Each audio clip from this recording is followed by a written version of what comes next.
Line દેખાતી હશે, એક આ રહ્યું, એક અહીંયા છે. ખાસ ધ્યાનમાં રાખવા જેવી બાબતો છે તે હું તમને કહું. આ છે તેનો બોટમ ભાગ અને આ છે તેનો ટોપ ભાગ સારાનો. તો પાણીના ગેપે થોડાક દિવસો વધારે રાખીએ તો ચાલે. કેમ કે તો કેમ છો બધા ખેડૂત મિત્રો? તો અત્યારે તો આવી ગયો તો આપણે કપાસ પાયેલો છે ત્યાં, અને અત્યારે આપણા કપાસમાં પાણી ચાલુ જ હતું. અત્યારે હાલ જ મોટર બંધ કરી છે, કેમ કે આપણો કપાસ હાલ જ પી રહ્યો છે. અને તમે જુઓ તેમાં તેના સારામાં હજી પાણી ભર્યું જ છે, કેમ કે આ છેલ્લા સારા હતા તો હમણાંથી અને અહીંયા સુધી પાઈ નાખ્યો છે બધા જ કપાસ. અને આપણો કપાસ પણ કમ્પ્લીટ ઉગી ગયો છે. બધા જ આખા જે આપણે કપાસ પાયો હતો તે ટોટલ કપાસ ઉગી ગયો છે. અને અત્યારે તો જો હું અહીંયા થોડો ઓછે ઊભો તો લીમડાના, કેમ કે પવન એટલો વાયરો છે. અને જો આપણે પેલી સાઈડ કપાસ સાઈડ જઈએ તો પવનનો અવાજ થોડોક વોઇસના ક્વોલિટીમાં થોડોક ફેર પાડે છે. પવનનો અવાજ બહુ આવે છે, એટલે અત્યારે હું અહીંયા જ ઊભો હતો થોડાક ઓછે લીમડા પાછળથી. તમે જુઓ અહીંયા પવન થોડોક ઓછો આવે છે. તો આપણે 5 જૂનના દિવસે કપાસ વાવ્યો હતો અને આજે છે 11 જૂન. તો આપણા કપાસને વાયાને 100 દિવસ થઈ ગયા છે અને કપાસ કમ્પ્લીટ બધો ઉગી ગયો છે. અને ખેડૂત સૌથી વધારે ખુશ ત્યારે થાય છે, તે એની બેસ્ટ ખુશીની ફિલિંગ ક્યારે હોય છે? જ્યારે તે કોઈ બી મોલ વાવે અને તે કમ્પ્લીટ સારી રીતે ઉગી જાય, બધો જ મોલ તેનો નીકળી જાય અને સારી રીતે તે કમ્પ્લીટ ઉગી જાય. તો અત્યારે મને તેવી જ ફિલિંગ થઈ રહી છે.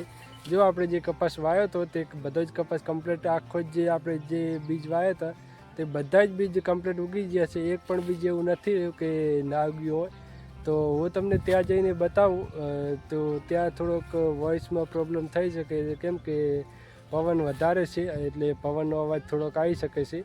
કેમ કે આપણે જે માઇક હતું જે વોઇસ રેકોર્ડિંગ કરવા માટેનું તે માઇક ખોવાઈ ગયું છે ક્યાંક, અને બીજું માઇકનો પણ ઓર્ડર આપી દીધો છે, પરંતુ તે માઇક હજી આવ્યું નથી. તો ત્યાં સુધી થોડુંક એડજસ્ટ કરજો. તો ચલો આપણે તે કપાસ બાજુ જઈએ અને હું તમને કપાસ આપણો બતાવું કે આપણો કપાસ અત્યારે કઈ કન્ડિશનમાં છે અને આપણા કપાસની ગ્રોથ કેવી છે.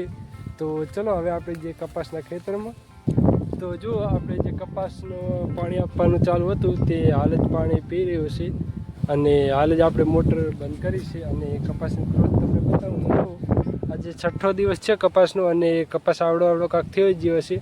અને કપાસ પણ કમ્પ્લીટ લાઇનમાં ઉગ્યો છે. ફોનના કેમેરામાં તો એવું નહીં દેખાતું, પરંતુ તો હું ટ્રાય કરું બતાવવાની તમને કે આપણો કપાસ કેવો ઉગ્યો છે. અહીંયા લાઈન દેખાતી હશે, એક આ રહ્યું, એક અહીંયા છે, અને પછી તમે જુઓ આગળ પણ એવી જ રીતે અહીંયા છે, એક અહીંયા છે. આવી જ રીતે સળંગ લાઈન છે કપાસની. કમ્પ્લીટ ઉગી ગયો છે આપણે જે કપાસ વાવ્યો હતો તે. સાથે સાથે થોડુંક નિંદામણ પણ ખડ પણ ઉગ્યું છે. પરંતુ આપણે જે બિયારણ લાવ્યા હતા તેની ખાસિયત એ જ હતી કે તેમાં બિયારણ જે ખડ ઉગે વધારાનું જે નિંદામણ થાય તેમાં આપણે નિંદામણ નાશકની દવા પણ છાંટી શકીએ છીએ, તો કપાસને કાંઈ નુકસાન નહીં થાય. અને જે નિંદામણ ઉગ્યું તે બધું જ કરી જશે. બીજા બિયારણમાં એવું નથી હોતું. બીજા બિયારણમાં કપાસમાં જો આપણે એવી દવા છાંટીએ નિંદામણ નાશક તો કપાસને પણ નુકસાન જઈ શકે.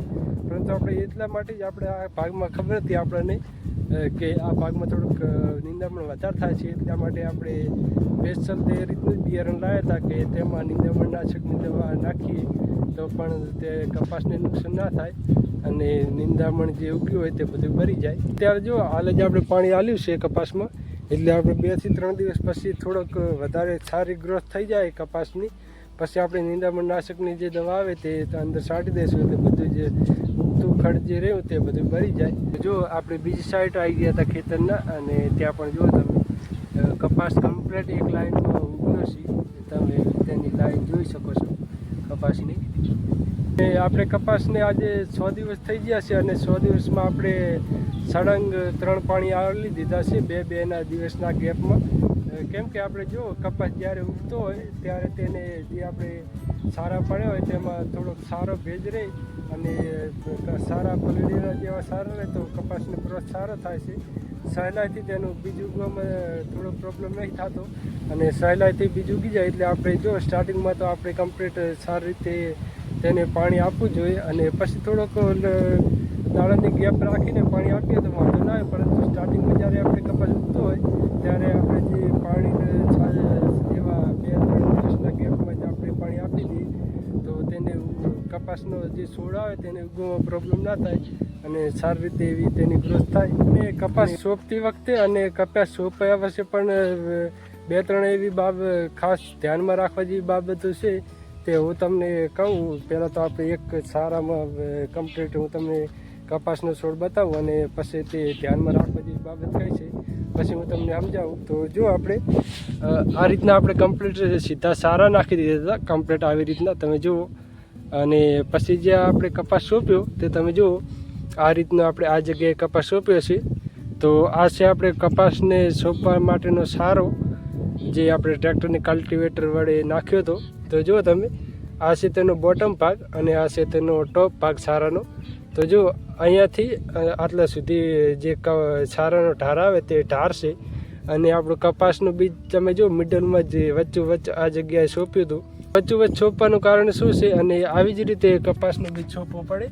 તો તેનું કારણ શું છે તમે જો આટલા સુધી કાંઈક પાણી આપણા શાહમાં જે સારું નાખ્યું તો જો તમે આટલા સુધી તેનું પાણી પોક્યું આટલા સુધી આપણે પાણી સારા ભર્યા અને જે આ જગ્યા રહી આ તેનો ભેજ ગયો છે પાણીનો.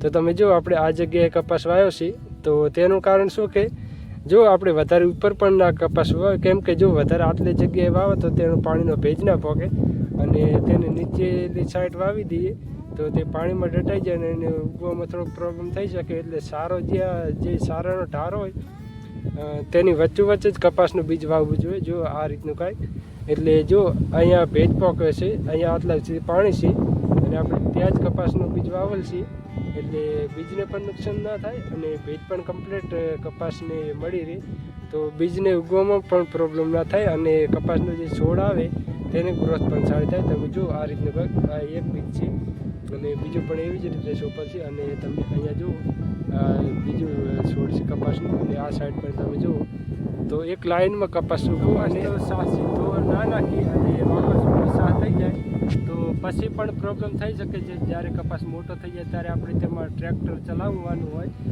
ખાતર વાવવા માટે અથવા તો તેમાં વિખીડા કાઢવા માટે.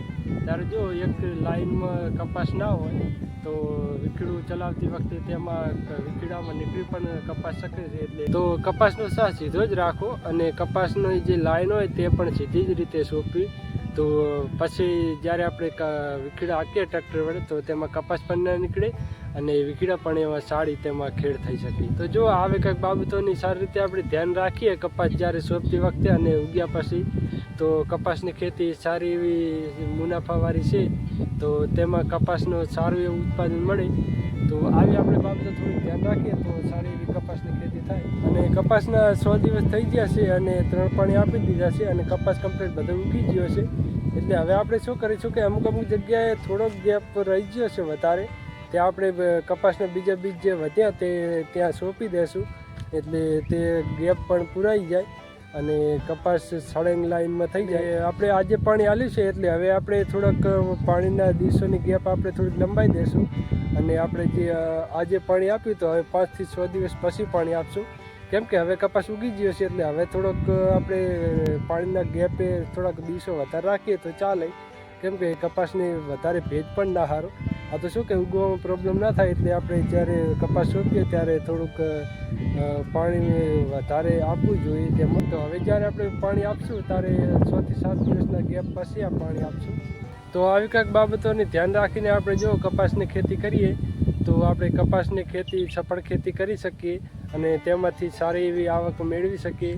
તો બસ આજની વિડીયો આપણે આટલા સુધી રાખીએ તો મળીએ જલ્દી બીજા વિડીયોમાં અને આ વિડીયોને લાઇક કરી દેજો અને આવી માહિતી માટે આપણી આ ચેનલને સબસ્ક્રાઈબ કરી દેજો. તો મળીએ જલ્દી બીજા વિડીયોમાં. ત્યાર સુધી જય હિન્દ જય ભારત.